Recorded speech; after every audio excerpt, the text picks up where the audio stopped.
हम 2000 साल पहले जो यीशु मसीह का क्रूस पर का बलिदान हमारे और सारे जगत के पाप और अपराधों के लिए दिया गया, उसका बहुत ही जीवित प्रदर्शन हम स्टेज पर देखने वाले हैं। असलियत में बीते हुए कल में गुड फ्राइडे या फिर उत्तम शुक्रवार जो लोग मनाते हैं वो दिन था, और आने वाले कल में मतलब कल के रविवार में ईस्टर संडे यानी कि पुनरुत्थान का दिन करके पूरी दुनिया में लोग मनाते हैं। यानी कि इसका मतलब ये है कि सारे दुनिया में, सारे संसार में कई सारे लोग ऐसे हैं जो कि यीशु मसीह की मृत्यु, यीशु मसीह का गाड़ा जाना और यीशु मसीह का जी उठना यानी कि पुनरुत्थान, ये तीनों चीज़ों को जानते हैं। उन्हें मालूम है कि 2000 साल पहले यीशु मसीह इस संसार में आया, यीशु मसीह क्रूस पर बलिदान हुआ, उसने अपना लहू बहाया, वो मारा गया, उसे गाड़ा गया, लेकिन तीसरे दिन वो यीशु मृत्यु पर जय पाकर वो जी उठा, पुनरुत्थित हुआ और आज भी वो जीवित परमेश्वर है। लेकिन आज इस शाम के समय में आपके साथ में ईस्टर का संदेश बांटते हुए मैं आपको ये बताना चाहता हूँ कि केवल यीशु मसीह का मृत्यु, उसका गाड़ा जाना और उसका पुनरुत्थान जानना उतना ही आज काफ़ी नहीं है, बल्कि उसका असली अर्थ बाइबल क्या बताता है और उसका मुझसे या मेरे इस जीवन से क्या नाता है, क्या संबंध है, वो भी हमें स्पष्ट रीति से जानना बहुत बहुत ज़रूरी है। क्योंकि यदि हम लोग सिर्फ आज के इस कंटाटा यानी कि संगीतमय नाटिका को, म्यूजिकल ड्रामा को सिर्फ देखकर घर चले जाएंगे तो हो सकता है कि भावनात्मक रूप से हमें ये प्रोग्राम अच्छा लगे और हम समझ सके, जान सके कि हाँ सचमुच यीशु मसीह को बहुत पीड़ा, बहुत दर्द या बहुत तकलीफ से होकर गुजरना पड़ा जब वो क्रूस पर चढ़ाया गया। लेकिन असलियत में वो दर्द, वो पीड़ा, वो दुख यीशु मसीह ने क्यों सहा, और जो दर्द और पीड़ा और ये मृत्यु यीशु मसीह ने सहा, उसका मुझसे क्या लेना देना। अगर वो हम नहीं जानेंगे, वो अगर हम नहीं समझेंगे या उस बात पर हम लोग विश्वास नहीं करेंगे तो फिर ये जानना हमारे लिए कुछ भी काम का नहीं है। इस वजह से ये ईस्टर कंटाटा म्यूजिकल ड्रामा देखने से पहले आपके साथ में संक्षेप में यानी कि थोड़े समय के लिए मैं आपके साथ में इस संदेश को बांटना चाहता हूँ। आज जो मेरे संदेश का शीर्षक है वो ये है, मनुष्य के काम और परमेश्वर के काम। असलियत में अगर आप बाइबल को देखते हैं तो बाइबल में मनुष्य के काम भी बताए गए हैं और बाइबल में परमेश्वर के काम भी बताए गए हैं। बाइबल में ये दोनों कामों को परमेश्वर बहुत ही स्पष्ट रीति से विभाजित करके बताता है, मनुष्य ने क्या किया और परमेश्वर ने क्या किया।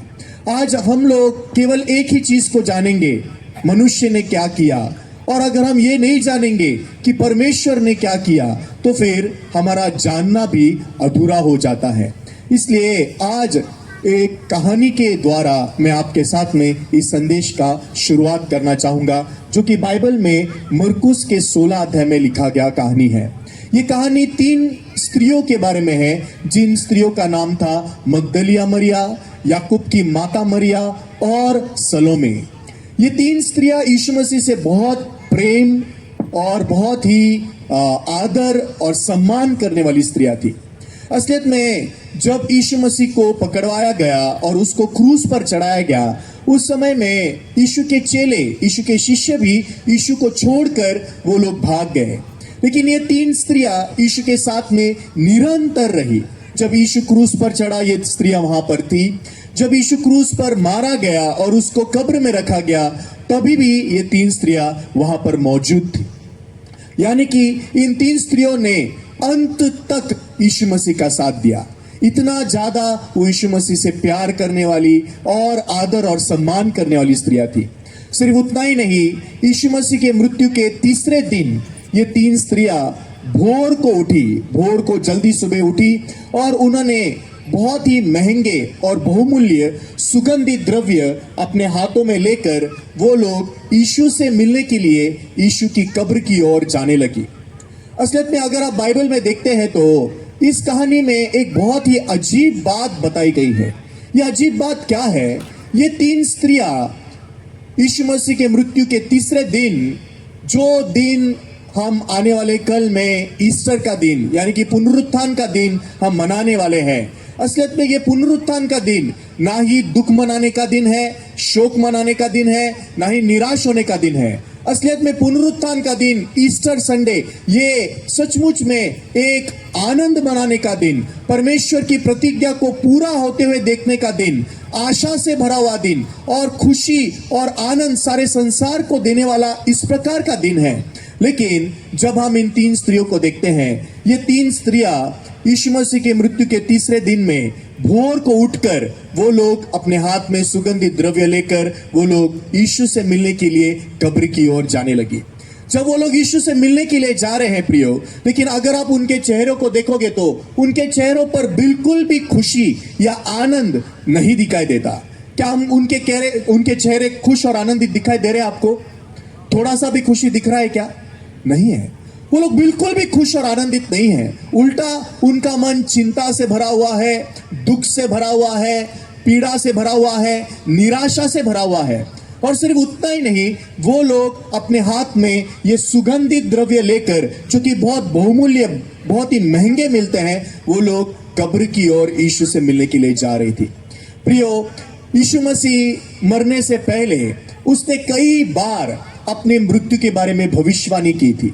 यीशु ने कई बार इस प्रकार से कहा कि मैं पकड़वाया जाऊंगा, मैं मारा जाऊंगा, परंतु मैं तीसरे दिन जी उठूंगा। यानी कि यीशु मसीह ने मरने से पहले जहां कहीं भी, जितने बार भी उसने अपने मृत्यु के बारे में भविष्यवाणी की, कहीं भी उसने केवल मृत्यु की बात नहीं की। जहां जहां उसने मृत्यु के बारे में बात की, वहां वहां उसने अपने जी उठने के बारे में यानी कि पुनरुत्थान के बारे में भी बात की।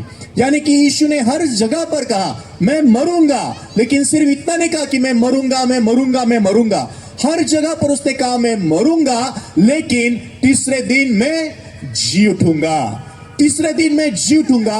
और यहां तक कहा कि मैं तुमसे पहले गलील को जाऊंगा। मैं मरूंगा, मैं तीसरे दिन जी उठूंगा और तुमसे पहले मैं गलील को जाऊंगा। तो ये जो दिन, जिस दिन में ये तीन स्त्रियां यीशु से मिलने के लिए जा रही है, ये वो दिन है जिस दिन के विषय में यीशु ने कहा था कि मैं मृत्यु में से जी उठूंगा। प्रियो, आज यीशु मसीह का मृत्यु जितना महत्वपूर्ण है, उतना ही महत्वपूर्ण यीशु का जी उठना है। हम अगर केवल यीशु मसीह के मृत्यु पर विश्वास करेंगे कि हाँ यीशु मसीह क्रूस पर मरा, लेकिन अगर आज हम लोग यीशु मसीह के पुनरुत्थान पर या जी उठने पर विश्वास नहीं करेंगे कि यीशु मृत्यु पर जी उठा है, मृत्यु में से वो जी उठा है, तो फिर हमारा विश्वास भी अधूरा है। क्या आप इस बात से सहमत हो? अगर हम सिर्फ इतना ही मानेंगे कि यीशु मसीह क्रूस पर मारा गया है, तो फिर हमारा विश्वास अधूरा है। हमने यीशु मसीह के पुनरुत्थान पर भी विश्वास करना बहुत बहुत महत्वपूर्ण बात है। ये तीन स्त्रियों ने यीशु मसीह से ये बात को सुना था कि हाँ मैं मरूंगा, लेकिन तीसरे दिन जी उठूंगा। ये तीसरा दिन, जिस दिन में यीशु मसीह ने जी उठने की भविष्यवाणी की है, ये तीन स्त्रियां भोर को उठने के बाद अगर यीशु मसीह के वचन पर जो उन्होंने यीशु से सुना है अगर विश्वास करती है, तो फिर ये दुखी होकर, निराश होकर, सुगंधित द्रव्य खरीदकर वो कब्र की ओर जाएंगी, या खुशी से, आनंद से, आशा से, उत्साह से भरकर गलील को जाएंगी? कहां जानी चाहिए? गलील को जानी चाहिए, कब्र के पास जानी चाहिए। अगर वो यीशु मसीह के वचन पर विश्वास करेंगी तो वो लोग कभी भी कब्र के पास नहीं जा सकती, बल्कि वो निश्चित रूप से गलील को जाएंगी, जिसके विषय में यीशु ने कहा था कि मैं जी उठने के बाद तुमसे पहले गलील को जाऊंगा। प्रियो, जो बहुमूल्य ये सुगंधित द्रव्य उन्होंने खरीदे हैं, ये सुगंधित द्रव्य का इस्तेमाल कहां किया जाता है? अगर आप बाइबल में देखोगे तो ये सुगंधित द्रव्य का इस्तेमाल किया जाता है मृत शरीर पर, मरे हुए शव पर लगाने के लिए। ये तीन स्त्रियां यीशु मसीह से प्यार करने वाली स्त्रियां हैं, इसमें कोई शक नहीं। ये तीन स्त्रियां यीशु मसीह से बहुत ही प्यार और आदर और सम्मान करने वाली स्त्रियां हैं, इसमें कोई भी शंका नहीं है। लेकिन आज मैं आपसे क्या कहना चाहता हूं, यीशु मसीह से प्यार करना यीशु मसीह पर विश्वास करना नहीं होता। यीशु मसीह का आदर और सम्मान करना यीशु मसीह पर विश्वास करना नहीं होता। फिर यीशु मसीह पर विश्वास करना क्या होता है? बाइबल कहती है यूहन्ना के पहले अध्याय पहले वचन में, आदि में वचन था, वचन परमेश्वर के साथ था, वचन परमेश्वर था। 14 वचन में लिखा है कि वो वचन देहधारी हुआ और उसने हमारे बीच वास किया। तो आज यीशु पर विश्वास करना मतलब परमेश्वर के वचन पर विश्वास करना है। परंतु आज मैं परमेश्वर के वचन पर विश्वास किए बिना अगर मैं केवल कहता हूं मैं यीशु से प्यार करता हूं, मैं यीशु का आदर और सम्मान करता हूं, तो मैं तो कह सकता हूं कि मैं यीशु से प्यार करने वाला व्यक्ति हूं, यीशु का आदर और सम्मान करने वाला व्यक्ति हूं, लेकिन मैं यीशु पर विश्वास करने वाला व्यक्ति कभी नहीं बन सकता।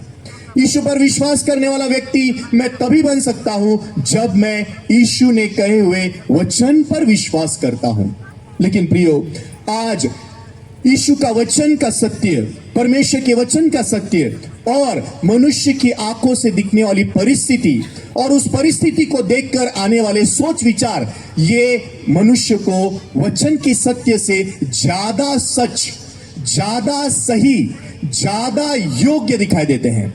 इस वजह से लोग के पास में परमेश्वर के वचन के सत्य का ज्ञान है। हाँ, परमेश्वर का वचन ऐसा कहता है, परंतु जब परिस्थिति को देखते हैं, परिस्थिति से आने वाले सोच विचार को सुनते हैं, तो परिस्थिति वचन के सत्य से ज्यादा सही, ज्यादा सच, ज्यादा बराबर दिखाई देती है। बाइबल में 2 बहनें हैं जिनका नाम है मार्था और मरियम। ये 2 बहनों का भाई लाजर एक दिन बीमार हो गया और उन्होंने उसका संदेश यीशु मसीह के पास भेजा। उस समय में यीशु मसीह खुद बेथनी गांव में नहीं आया, लेकिन लाजर के बीमारी के बारे में सुनने के बाद यीशु ने अपना वचन बेथनी गांव में मार्था और मरियम के पास भेजा। वो वचन ये था, ये बीमारी मृत्यु के लिए नहीं है, परंतु परमेश्वर की महिमा के लिए है, जिसके द्वारा परमेश्वर के पुत्र की महिमा हो। तो जब ये वचन मार्था और मरियम के पास आया, उस समय में मार्था और मरियम यीशु के इस वचन पर विश्वास करती है या नहीं, ये तुरंत पता नहीं चलता। क्यों?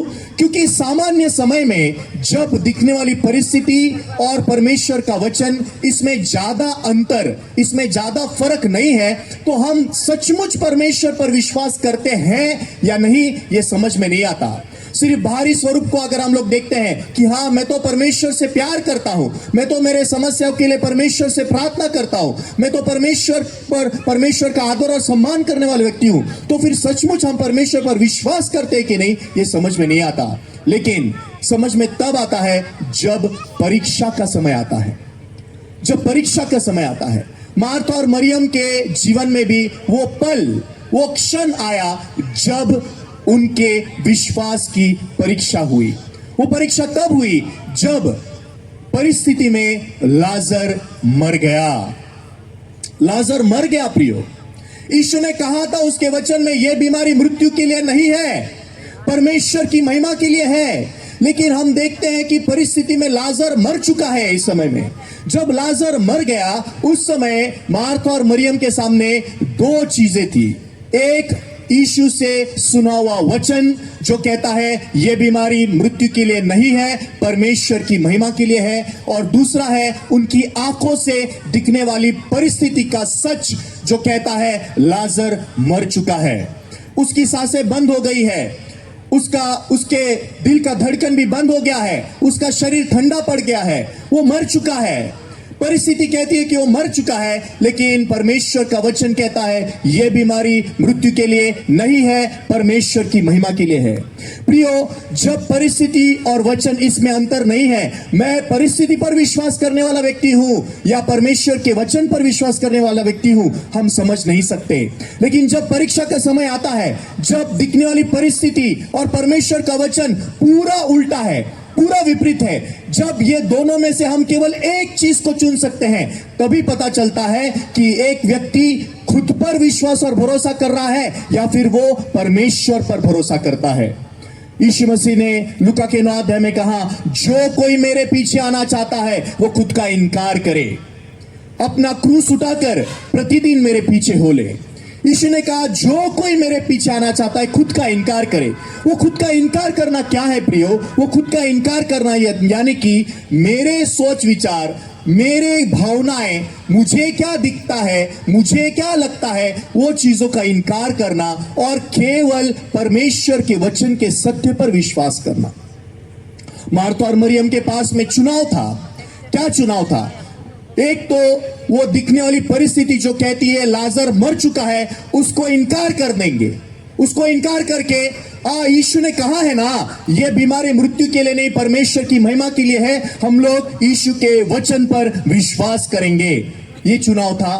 दूसरा चुनाव क्या था? यीशु से सुने वचन को इनकार करके, यीशु से सुने वचन को फेंक कर, हाँ लाजर मर चुका है, अभी लाजर मर गया, अभी कुछ नहीं रहा, इस प्रकार से परिस्थिति पर, उनके खुद के सोच विचार पर, उनकी भावनाओं पर विश्वास करना। ये दोनों चीजें एक साथ वो नहीं कर सकती।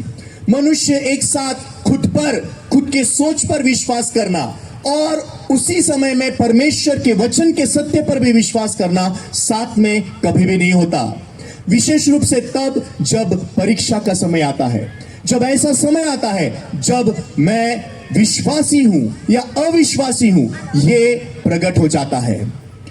सचमुच प्रियो, मार्था और मरियम के जीवन में जब यह विश्वास की परीक्षा हुई, आप सब जिन्होंने बाइबल को पढ़ा है, आप जवाब दे सकते हैं। आपको पता है कि मार्था और मरियम ने यीशु के वचन को जो कहता है ये बीमारी मृत्यु के लिए नहीं परमेश्वर की महिमा के लिए है, उसे चुना, या परिस्थिति जो कहती है कि लाजर मर चुका, उसे विश्वास करना चुना।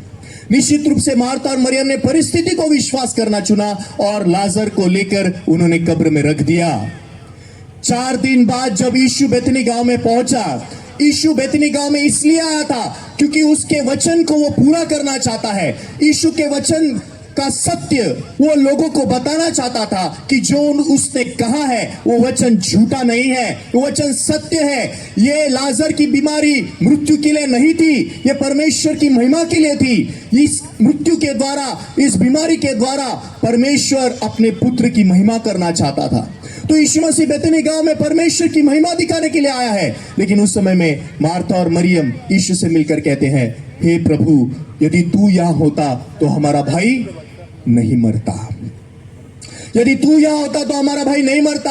अभी उसको मर के 4 दिन हो चुके हैं, अभी तो दुर्गंध भी आती होगी। उनमें से कोई भी ऐसा नहीं था जो यीशु से मिलकर खुश होकर, आनंदित होकर ये कह सके, ओ यीशु तू आ गया, ओ तूने कहा था ये बीमारी मृत्यु के लिए नहीं परमेश्वर की महिमा के लिए है, ओ तू परमेश्वर की महिमा दिखाने के लिए आया है। मैं बहुत खुश हूं, मैं बहुत आनंदित हूं, ओ मैं बहुत उत्साहित हूं, मैं भी परमेश्वर की महिमा देखना चाहता हूं, मैं भी परमेश्वर की महिमा देखना चाहती हूं। ओ मैं सचमुच में आनंदित हूं कि अभी मैं परमेश्वर की महिमा को देख सकूंगा या देख सकूंगी। लेकिन प्रियो, यूहन्ना का 11 अध्याय जिसमें ये कहानी लिखी गई है, उसी अध्याय में इस बाइबल का सबसे छोटा वचन भी लिखा है जिसमें कहा गया है, यीशु रो पड़ा। यीशु रोया। आप जानते हैं यीशु क्यों रोया? यीशु इसलिए रोया क्योंकि वहां पर परिस्थिति पर विश्वास करने वाले कि लाजर मर चुका है, बहुत सारे लोग थे, परंतु ये बीमारी मृत्यु के लिए नहीं परमेश्वर की महिमा के लिए है, इस वचन पर विश्वास करने वाला एक व्यक्ति भी नहीं था, कोई नहीं था। आज इस संसार में कई सारे लोग मिलेंगे जो यीशु के नाम को लेते हैं, जो यीशु मसीह के नाम से प्रार्थना करते हैं, जो सचमुच यीशु मसीह से बहुत प्यार करते हैं, यीशु मसीह का बहुत आदर और सम्मान करते हैं। लेकिन सचमुच हमारे मन की गहराई में आज भी हम लोग खुद पर विश्वास और भरोसा करते हैं, अपने खुद के आंखों पर विश्वास करते हैं, खुद के सोच विचार पर विश्वास करते हैं कि असलियत में खुद का इनकार करते हुए केवल परमेश्वर के वचन के सत्य पर विश्वास करते हैं। ये कोई भी नहीं सोचना चाहता, कोई भी नहीं सोचता। परमेश्वर ने बाइबल में इस प्रकार की कहानियों को इसलिए दिया है ताकि हम हमारे मन के विषय में परमेश्वर के सामने खड़े रहकर सोच सके। ये 3 स्त्रियां ये सुगंधित द्रव्य जो खरीद के जा रही है, ये सुगंधित द्रव्य सबूत है कि उन्होंने यीशु के वचन पर विश्वास नहीं किया। ये 3 स्त्रियां जब भोर को उठकर सुगंधित द्रव्य लेकर कब्र के पास पहुंची, उस कब्र में यीशु नहीं था। क्यों? क्योंकि यीशु जी उठा था। उसने कहा वचन सत्य था, उसने कहा वचन पूरा हुआ। वो तीसरे दिन जी उठा और वो उनसे पहले गलील को गया था। वो उनका इंतजार गलील को कर रहा था। लेकिन ये तीन स्त्रियां भोर को उठकर गलील के पास जाने के बजाय वो कब्र के पास चली गई। लेकिन आप जानते हो धन्यवाद की बात क्या है? धन्यवाद की बात यह है कि परमेश्वर जानता था कि ये तीन स्त्रियां यीशु से प्यार तो करती है, आदर और सम्मान तो करती है, लेकिन यीशु पर विश्वास नहीं करती। इसलिए वो निश्चित रूप से तीसरे दिन उठकर कब्र के पास आएंगी। इसलिए परमेश्वर ने अपने स्वर्गदूत को वहां पर रखा था। अगर ये स्वर्गदूत वहां पर नहीं है तो फिर ये तीन स्त्रियां वहां से फिर नहीं सकती, वहां से फिर नहीं सकती। कहां से? उनके सोच विचार पर विश्वास करने से फिर नहीं सकती, दिखने वाली परिस्थिति पर विश्वास करने से फिर नहीं सकती। लेकिन इस स्वर्गदूत ने वहां पर कुछ विशेष काम नहीं किया, बल्कि इस स्वर्गदूत ने यीशु ने उनसे कहे हुए वचन को उन्हें फिर एक बार स्मरण दिलाया। आज शाम को मैं आपके साथ में ये वचन को बांटते समय कुछ विशेष बात नहीं कह रहा हूं, बल्कि हमने जो वचन को पहले ही सुना है, जाना है, उसी को दोहरा रहा हूं, सिर्फ इसलिए ताकि हम आज तक अगर हमारे सोच विचार, हमारी दिखने वाली परिस्थिति पर विश्वास करने वाले लोग भी क्यों ना हो, वहां से फिर कर हम परमेश्वर के वचन के सत्य पर विश्वास कर सके, जो कि आज सबसे ज्यादा महत्वपूर्ण बात है। ये तीन स्त्रियां जब वहां पर पहुंची, स्वर्गदूत ने उनसे कहा, तुम क्रूस पर चढ़े हुए यीशु को ढूंढती हो, वो यहां नहीं है, वो जी उठा है, और जैसे उसने तुमसे कहा था, तुमसे पहले वो गलील को गया है। यहां पर सबसे महत्वपूर्ण बात जो स्वर्गदूत ने कही वो ये थी, जैसे उसने तुमसे कहा था। प्रियो, इन तीन स्त्रियों से यीशु ने कहा था।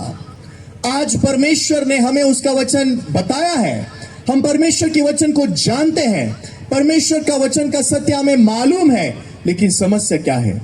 हम विश्वास उस वचन के सत्य पर करने के बजाय हमारे खुद के सही और वजहदार और योग्य और सच दिखने वाले सोच विचार और परिस्थिति पर विश्वास करते हैं, जहां से परमेश्वर हमको फिराना चाहता है वचन के सत्य की ओर। जैसे इस स्वर्गदूत से इन तीन स्त्रियों ने सुना, सचमुच यीशु ने हमसे कहा था कि मैं मरूंगा लेकिन तीसरे दिन मैं जी उठूंगा और तुमसे पहले गलील को जाऊंगा। हम कितने मूर्ख थे कि हमने यीशु के वचन को भूलकर, यीशु के वचन पर विश्वास नहीं करते हुए, जो हमने आंखों से देखा कि यीशु मर गया है, जो हमारे आंखों से दिखाई दिया कि यीशु को कब्र में रख दिया है, हमने उस पर विश्वास करते हुए ये तीसरा दिन जो आनंद मनाने का दिन है, जो खुशी मनाने का दिन है, जो उत्साहित होने का दिन है, हम लोग निराश होकर, दुखी होकर यहां पर कब्र पर आ गए। हम कितनी मूर्ख स्त्रियां हैं। चलो चलो हम यहां से फिर जाते हैं। हम लोग जाएंगे कहां? उस गलील की ओर, जिसके विषय में यीशु ने अपने वचन में हमें पहले ही कहा था। प्रियो, अगर आप इज़राइल का नक्शा देखते हैं तो यहां पर ऊपर की तरफ ये गलील है और यहां नीचे की तरफ यीशु मसीह की कब्र है। ये दोनों मार्ग, गलील को जाने वाला मार्ग और कब्र को जाने वाला मार्ग, एक दूसरे से पूरा विपरीत है, पूरा उल्टा है।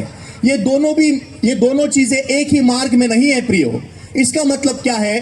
जो कोई गलील की ओर जाएगा वो कब्र की ओर नहीं जा सकता, जो कोई कब्र की ओर जाएगा वो गलील को नहीं जा सकता। जो अपने सोच विचार का पीछा करता है वो परमेश्वर के वचन के सत्य पर विश्वास नहीं कर सकता। जो परमेश्वर के वचन के सत्य पर विश्वास करना चाहता है वो अपने सोच विचार को इनकार कर देता है। प्रियो, ये तीन स्त्रियां जब उन्होंने उनके सोच विचार, उनके खुद के परिस्थिति से फिर कर गलील की ओर, परमेश्वर के वचन की ओर जाना शुरू किया, यदि इस समय उनके चेहरे को आप देखोगे तो वो लोग बहुत ही खुश और आनंदित दिखाई देते हैं। क्यों? क्योंकि अभी वो लोग उनके सोच के पीछे नहीं जा रहे हैं। अभी वो लोग परमेश्वर के वचन की ओर जा रहे हैं। अभी वो लोग कब्र की ओर नहीं जा रहे हैं, वो लोग गलील की ओर जा रहे हैं। वो लोग अपने सोच विचार पर विश्वास नहीं कर रहे हैं, बल्कि वचन के सत्य पर विश्वास कर रहे हैं। प्रियो, यीशु मसीह का बलिदान जो आज शाम को आप इस मंच पर, स्टेज पर देखेंगे, वो यीशु का बलिदान इसलिए दिया गया था ताकि सारा मनुष्य जाति, वो कोई भी मनुष्य, किसी भी प्रकार का मनुष्य क्यों ना हो, वो सब मनुष्य के लिए यीशु मसीह उद्धारकर्ता बनकर उनके पापों का दंड, उनके अपराधों का दंड क्रूस पर की मृत्यु के द्वारा चुकाने के लिए आया। बाइबल में यशायाह के पुस्तक उसके 53 अध्याय के 6 वचन में यशायाह भविष्यवक्ता ने भविष्यवाणी करते हुए कहा कि हम तो सबके सब भेड़ों के नाई भटक गए थे, हम में से हर एक ने अपना अपना मार्ग लिया। प्रियो, यहाँ पर ये लाल अक्षरों में मनुष्य का काम लिखा गया है। आज का मेरा शीर्षक है मनुष्य ने किया हुआ काम और परमेश्वर ने किया हुआ काम। मनुष्य ने, हमने क्या किया? हमने तो भेड़ों के समान अपना अपना मार्ग चुन लिया। हमने अपने सोच विचार को विश्वास करना चुना। हमें जो सही लगता है, हमें जो अच्छा लगता है, उस पर विश्वास करना चुना। हमने अपने लालसाओं के पीछे जाना चुना। हमने हमारे शारीरिक लालसाओं को पूरा करना चुना। हमने परमेश्वर के पीछे जाना नहीं चुना। हम सब के सब, यहाँ पर महत्वपूर्ण बात क्या है, सब के सब, एक मनुष्य, दो मनुष्य नहीं। क्यों? क्योंकि हम सब मनुष्य जाति एक ही व्यक्ति आदम के द्वारा जन्मे हैं, जो कि परमेश्वर के सामने पाप में गिर गया। हम जब इस संसार में पैदा हुए, हम पाप को लेकर पैदा हुए, इसलिए हम लोग पापी बनकर अपने अपने मार्ग का पीछा करते हुए जीवन को जीने वाले लोग बने। लेकिन कितने धन्यवादित की बात है कि यशायाह का 53 अध्याय का 6 वचन केवल हमने जो किया उतना ही नहीं बताता, बल्कि हमारे लिए परमेश्वर यहोवा ने क्या किया वो भी बताता है। बाइबल में लिखा है, और यहोवा ने हम सबों के अधर्म का बोझ उसी पर लाद दिया।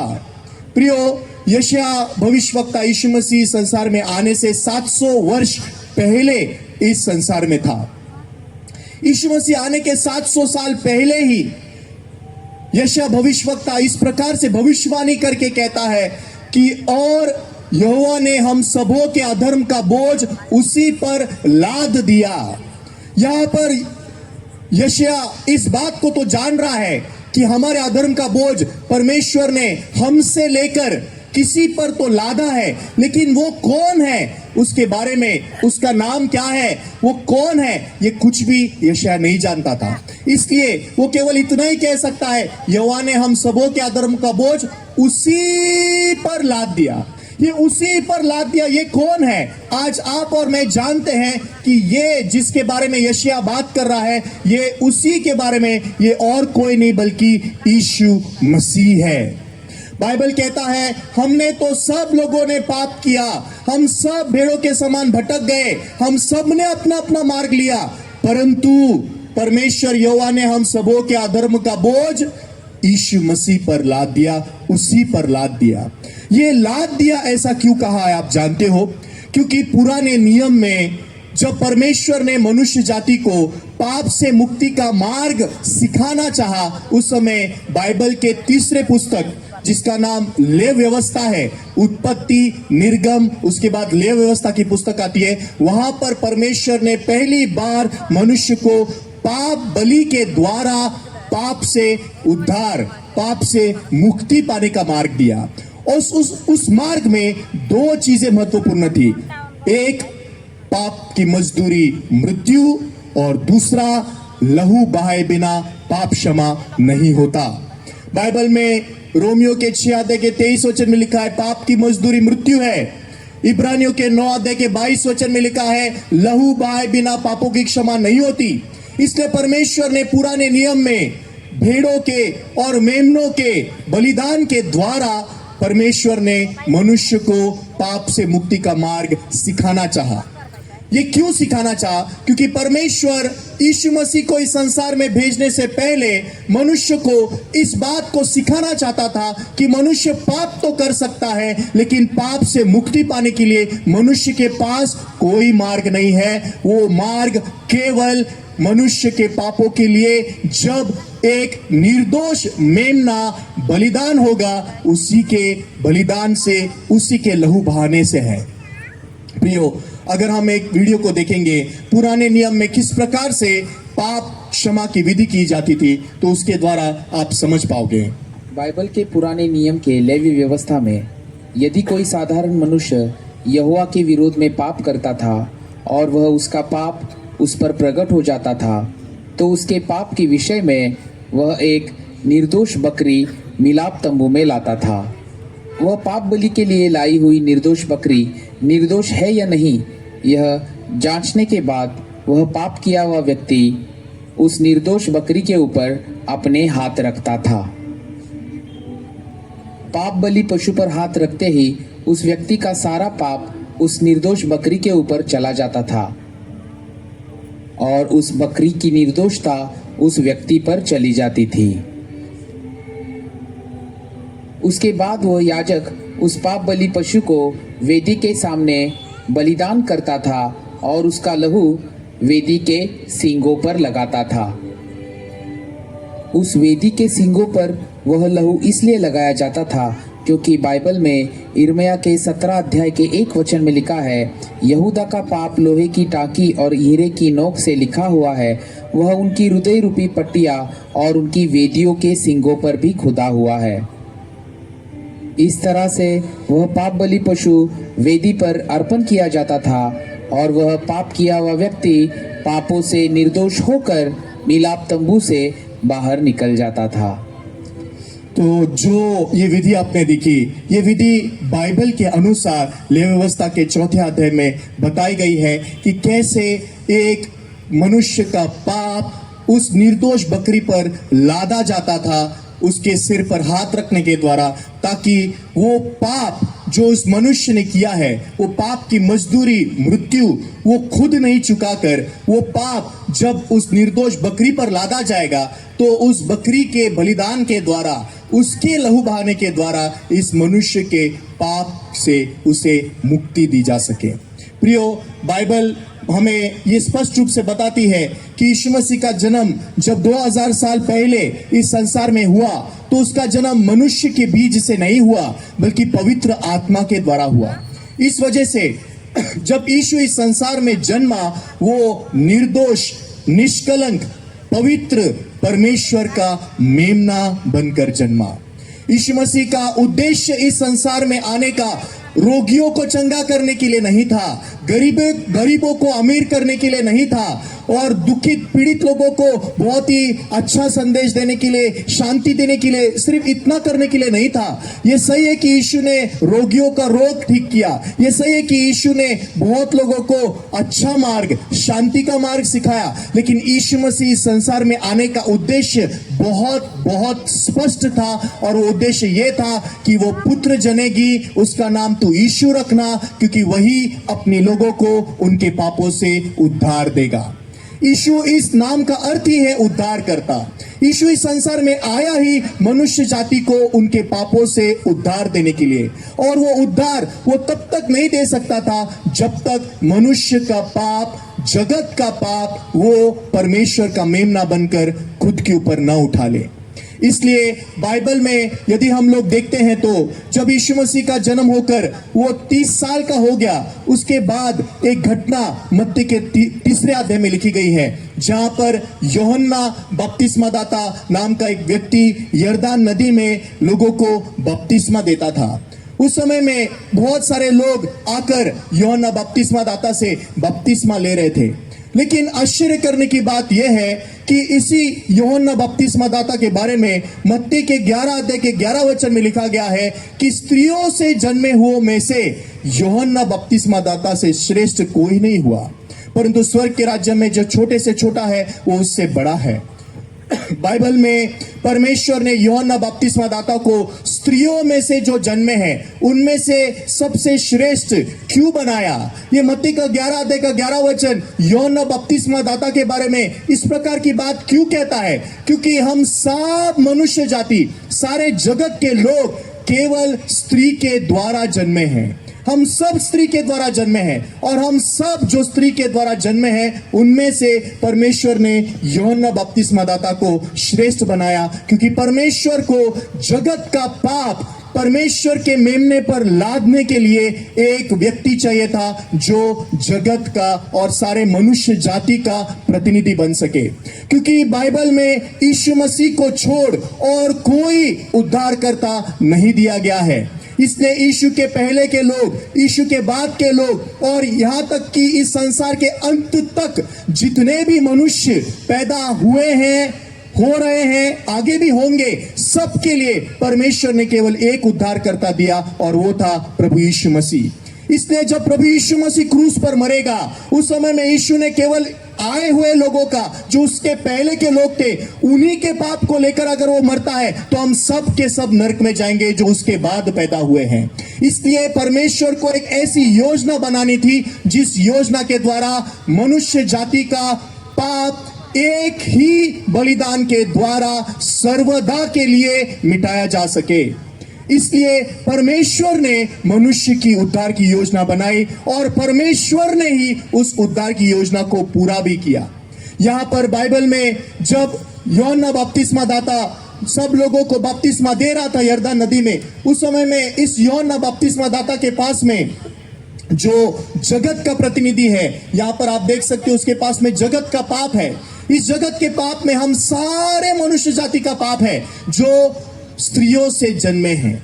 हम सब मनुष्य, हम सब का पाप इस जगत के पाप में शामिल था, जो कि यूहन्ना बपतिस्मा दाता जो मनुष्य का प्रतिनिधि है वहां पर यरदन नदी में है।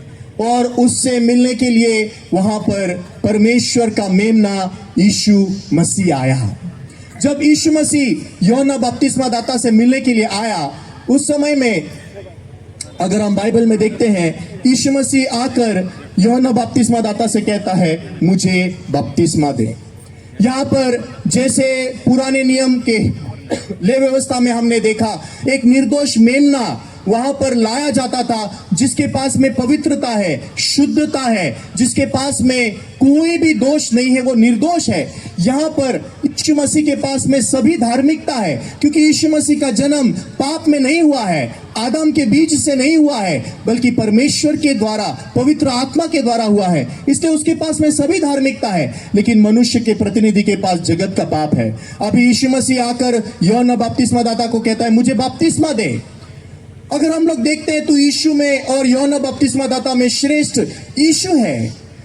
असलियत में बपतिस्मा देने की जरूरत है तो यीशु ने यूहन्ना को बपतिस्मा देना चाहिए, जैसे कि एक पास्टर अपने चर्च के मेंबर को बपतिस्मा देते हैं। चर्च के मेंबर पास्टर को कैसे बपतिस्मा दे सकते हैं? यहाँ पर असलियत में यीशु ने यूहन्ना को बपतिस्मा देना चाहिए, लेकिन यहाँ पर यीशु यूहन्ना को कहता है, तू मुझे बपतिस्मा दे। तो जब इस प्रकार से यीशु की बात को यूहन्ना ने सुना, उस समय में यूहन्ना ने उसे पूछा, मुझे तो तेरे हाथ से बपतिस्मा लेने की आवश्यकता है और तू मेरे पास आया है। मुझे तो तेरे हाथ से बपतिस्मा पाने की आवश्यकता है और तू मेरे पास बपतिस्मा पाने के लिए आया है। मैं कैसे ये बात को समझ सकूंगा? मैं तो ये नहीं जानता तू ये अभी क्या कह रहा है, इसमें तो कोई अर्थ नहीं बनता, मुझे तो कुछ भी बात समझ में नहीं आ रही है। लेकिन उस समय में बाइबल में लिखा गया है, यीशु मसीह यूहन्ना बपतिस्मा दाता के सामने झुककर यीशु ने उससे कहा, अब तो ऐसा ही होने दे। यीशु ने कहा, अब तो ऐसा ही होने दे, क्योंकि हमें इसी रीति से सब धार्मिकता पूरा करना उचित है। यीशु ने यूहन्ना से कहा, अब तो ऐसा ही होने दे, क्योंकि इसी रीति से हमें सब धार्मिकता पूरा करना उचित है। यहाँ पर जब यीशु कहता है सब धार्मिकता, उस बात को लेकर यूहन्ना सोचता है, यीशु क्यों कह रहा है सब धार्मिकता? उस समय में यूहन्ना को याद आता है, पुराने नियम में जब एक व्यक्ति को पापों से मुक्ति की मार्ग को परमेश्वर ने दिया, उस समय वो विधि ये थी कि निर्दोष मेमना लाया जाए, उस निर्दोष मेमने के सिर पर हाथ रखा जाए ताकि पाप उस निर्दोष मेमने के ऊपर जा सके और उस निर्दोष मेमने की निर्दोषता, पवित्रता, धार्मिकता उस मनुष्य को मिल सके। और जब वो पाप उस निर्दोष बकरी पर चला गया है, वो बकरी निर्दोष नहीं रही, दोषी बन गई। इसलिए उस पाप की मजदूरी चुकाने के लिए उस निर्दोष बकरी का लहू बहाकर, उसका लहू ये सबूत होता था कि पाप की मजदूरी चुकाई गई है। उस समय में यूहन्ना बपतिस्मा दाता जान सका, हाँ, जब तक जगत का पाप मनुष्य के पास है तब तक व्यवस्था के अनुसार पाप की मजदूरी मृत्यु ये केवल मनुष्य ही चुकाना है, मनुष्य को ही चुकाना है। क्यों? क्योंकि पाप मनुष्य के पास है, क्योंकि पाप जगत में है। जब तक पाप जगत में है तब तक पाप की मजदूरी मृत्यु भी जगत को चुकानी है, यानी कि आपको और मुझे चुकानी है। लेकिन उस समय में यूहन्ना बपतिस्मा दाता ने यीशु मसीह की बात को स्वीकार करके उसने सुन लिया। उस समय में यूहन्ना बपतिस्मा दाता ने यीशु के सिर पे हाथ रखा और यीशु के सिर पे हाथ रखते ही जगत का पाप परमेश्वर के मेमने पे चला गया और सभी धार्मिकता ये सारे मनुष्य जाति को मिल गई। प्रियो, यहाँ पर ये जो एक्सचेंज हम देख सकते हैं, ये एक्सचेंज वो एक्सचेंज है जिसके द्वारा हमारे पाप परमेश्वर के मेमने पर, जो कि यीशु मसीह है, उस पर लादे गए। यीशु मसीह केवल आकर क्रूस पर मरता है तो यीशु मसीह के मृत्यु का कुछ भी मूल्य नहीं होगा। क्यों? क्योंकि मरने से पहले यीशु मसीह के पास हमारे पाप होना जरूरी है।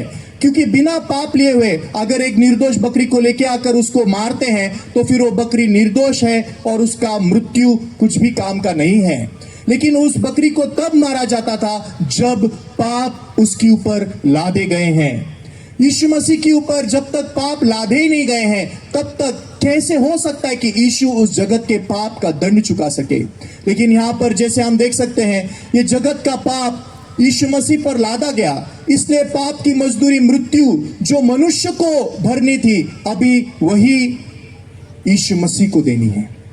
क्योंकि जगत का पाप मनुष्य से परमेश्वर के मेमने पर चला गया और परमेश्वर के मेमने के पास में जो धार्मिकता थी वो धार्मिकता अब मनुष्य के पास आ गई। इसलिए मत्ती के 11 अध्याय के 13 वचन में भी लिखा है, यूहन्ना तक सारे भविष्यवक्ता भविष्यवाणी करते हैं और व्यवस्था वहां तक है। तो बाइबल में ये धार्मिकता केवल यूहन्ना को नहीं मिली, ये धार्मिकता हम सारे मनुष्य जाति को परमेश्वर के द्वारा दी गई। और जब ये धार्मिकता हमें मिली तो उस समय में हम खुद की धार्मिकता से नहीं बल्कि परमेश्वर की धार्मिकता जो यीशु मसीह के द्वारा मनुष्य को दी गई, हम धर्मी ठहराए जा सके। जगत का पाप लेकर जब यीशु मसीह यरदन नदी से जाने के लिए निकला, उस समय यूहन्ना ने उसकी ओर उंगली दिखाकर गवाही दी, देखो यह परमेश्वर का मेमना है जो जगत का पाप उठा ले जाता है।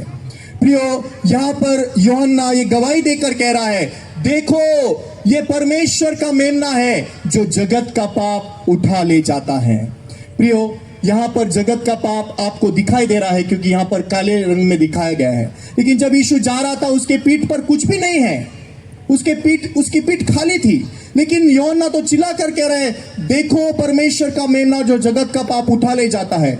फिर जगत का पाप कौन देख सकता है? केवल वही जो अपनी आंखों पर नहीं बल्कि सुने हुए वचन के सत्य पर विश्वास करता है। जो अपने आंखों पर विश्वास करता है उसे तो कुछ भी दिखाई नहीं देता, सिर्फ एक आदमी दिखाई दे रहा है जो चलते हुए जा रहा है। लेकिन जो यूहन्ना गवाही दे रहा है, ये गवाही क्या है? ये गवाही वो वचन का सत्य है, जो कोई भी विश्वास करेगा वो स्वतंत्रता पाएगा। क्योंकि यीशु ने यूहन्ना के 8 अध्याय के 32 वचन में कहा कि तुम सत्य को जानोगे, सत्य तुम्हें स्वतंत्र करेगा।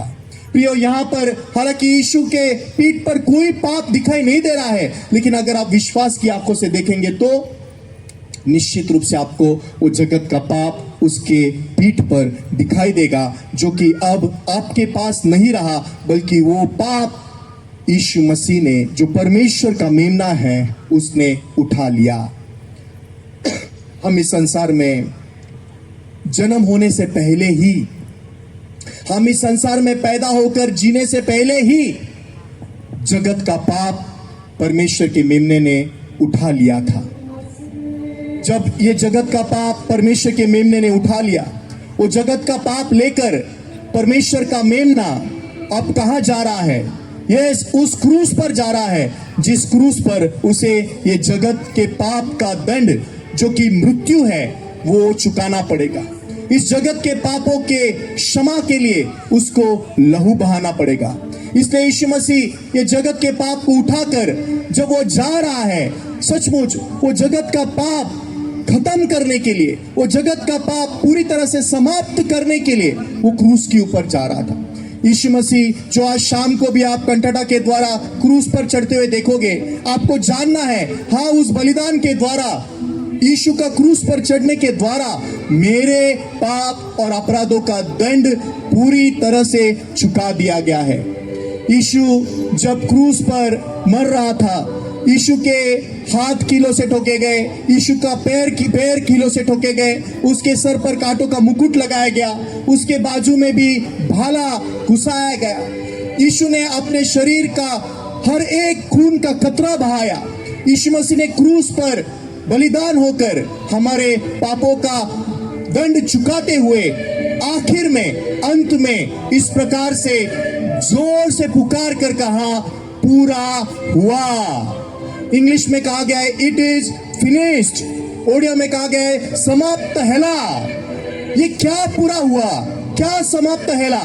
परमेश्वर ने यीशु मसीह के बलिदान के द्वारा हमारे पाप का दंड पूरी तरह से चुका दिया। ये पाप का दंड जो आप और मैं कभी भी नहीं चुका सकते थे, इस परमेश्वर के मेमने के द्वारा वो पाप का दंड चुका दिया गया। आज मैं आपको मनुष्य के काम, परमेश्वर के काम बता रहा हूं। रोमियो के 3 अध्याय के 23 वचन में मनुष्य का काम लिखा है कि इसलिए कि सबने पाप किया है और परमेश्वर की महिमा से रहित है।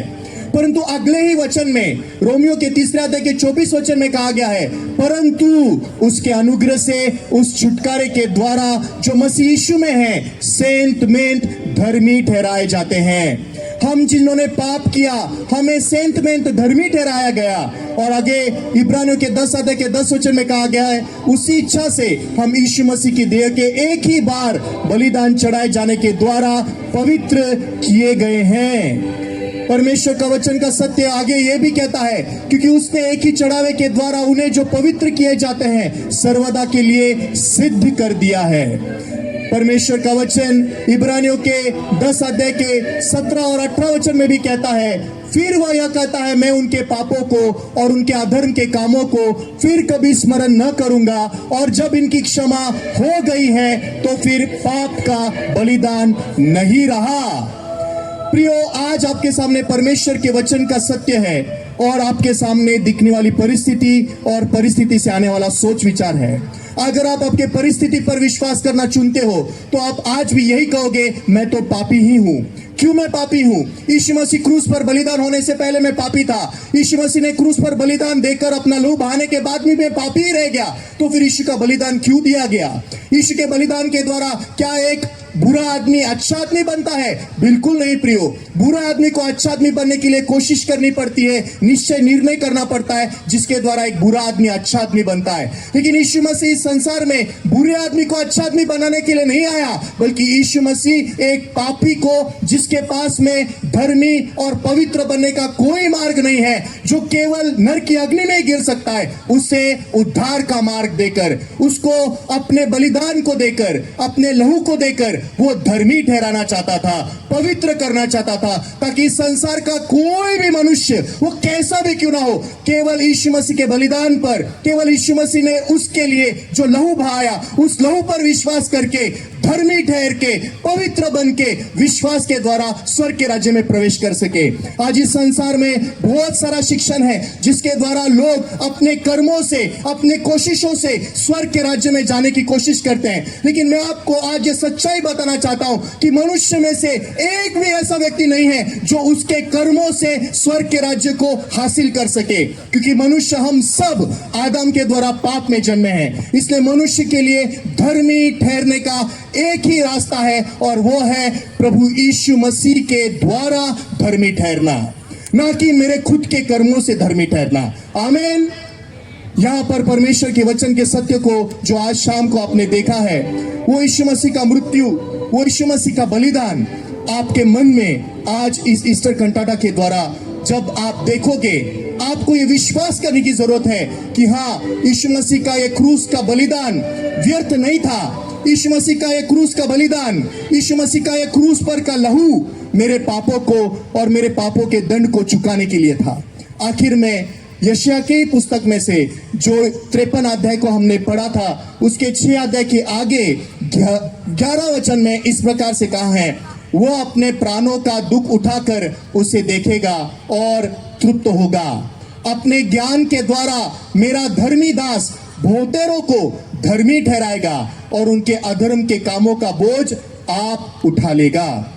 यहाँ पर यशायाह का 53 अध्याय का 11 वचन यीशु मसीह के बारे में गवाही देकर कहता है। शुरुआत में जो यहाँ कहा गया है, वो अपने प्राणों का दुख उठाकर उसे देखेगा और तृप्त होगा। जब परमेश्वर पिता ने यीशु मसीह को क्रूस पर देखा, हालांकि यीशु मसीह परमेश्वर का एकलौता पुत्र है, जिसको हमारे पापों के कारण क्रूस पर बहुत बड़ी पीड़ा, बहुत बड़ा दर्द सहना पड़ा, लेकिन उस यीशु को जो हमारे पापों के लिए दर्द सह रहा था, पीड़ा सह रहा था, उसे देखकर ये परमेश्वर के प्राणों को दुख उठाना है, लेकिन परमेश्वर प्राणों का दुख उठाकर उसे देखेगा और तृप्त होगा लिखा है। परमेश्वर क्यों तृप्त हो रहा है? क्योंकि हम जिससे परमेश्वर प्रेम करता है, उसी बलिदान के कारण अब धर्मी ठहरकर, पवित्र बनकर स्वर्ग के राज्य में प्रवेश कर पाएंगे। इसलिए बाइबल में लिखा है, अपने ज्ञान के द्वारा मेरा धर्मी दास, ये मेरा धर्मी दास प्रभु यीशु मसीह के बारे में बताता है। बाइबल में लिखा है, मेरा धर्मी दास बहुतेरों को धर्मी ठहराएगा। बहुतेरों को धर्मी ठहराएगा, पापी नहीं ठहराएगा। परमेश्वर का वचन कहता है, मेरा धर्मी दास बहुतेरों को धर्मी ठहराएगा और उनके अधर्म के कामों का बोझ आप उठा लेगा। यीशु मसीह ने हमारे अधर्म का बोझ तो उठाया और यीशु मसीह ने उसके बलिदान के द्वारा, उसके लहू के द्वारा हमारे पापों का पूरा दंड चुकाकर हमको धर्मी भी ठहराया है। लेकिन आज कौन अपने आप को धर्मी कह सकता है? केवल वही जो अपने परिस्थिति की सच पर नहीं, बल्कि अपने परिस्थिति के सच, अपने सोच विचार का इनकार करते हुए परमेश्वर के वचन पर विश्वास और भरोसा करता है। इसलिए आज हम सबको इस सवाल का जवाब जानना बहुत जरूरी है। तो फिर हम पापी हैं या हम धर्मी हैं? रोमियो के 3 अध्याय का 23 वचन आपने देखा, जिसमें लिखा, इसलिए कि सबने पाप किया है और परमेश्वर की महिमा से रहित है। लेकिन अगले वचन में लिखा गया है, परंतु उसके अनुग्रह से उस छुटकारे के द्वारा जो मसीह यीशु में है, सेंत मेंत धर्मी ठहराए जाते हैं। धर्मी ठहराए जाते हैं। मार्था और मरियम ने परमेश्वर के वचन पर विश्वास करने के बजाय अपने सोच विचार पर विश्वास करना चुना, इसलिए लाजर को कब्र में रख दिया। अगर वो परमेश्वर के वचन पर विश्वास करते, उन्हें यीशु मसीह आने के बाद शिकायत करने की जरूरत नहीं थी कि तू यहां होता तो हमारा भाई नहीं मरता। उन्हें यीशु मसीह को परिस्थिति बताने की जरूरत नहीं थी कि उसे मरकर 4 दिन हो गए, अभी दुर्गंध भी आती होगी। उल्टा मार्था और मरियम ये कहते, यीशु धन्यवाद कि तू आया, यीशु हम खुश हैं, हम आनंदित है कि तू आया, हम परमेश्वर की महिमा आज देखेंगे। हाँ यीशु, तूने कहा ये बीमारी मृत्यु के लिए नहीं, परमेश्वर की महिमा के लिए है। हाँ, आज हम परमेश्वर की महिमा देख सकेंगे। इस प्रकार से वो बोल सकते थे। आज आपके पास भी चुनाव है। अगर आपके परिस्थिति, आपके सोच विचार पर विश्वास करोगे तो आप यही कह सकते हो कि मैं अभी भी पापी ही हूं। लेकिन अगर परमेश्वर के वचन पर विश्वास करेंगे, हाँ मैं पापी था, क्योंकि हमने सबने पाप किया और हम सब परमेश्वर की महिमा से रहित थे, परंतु उसके अनुग्रह से, उस छुटकारे के द्वारा जो मसीह यीशु में है, हम सेंत मेंत धर्मी ठहराए जाते हैं। हम धर्मी ठहराए जाते हैं लिखा है। हम धर्मी ठहराए जाते, इसका मतलब क्या हम जानते हो? हम खुद होकर नहीं बन सके, इसलिए हमको धर्मी ठहराया गया। मैंने खाना खाया और मुझे खाना खिलाया, इसमें बहुत फर्क है।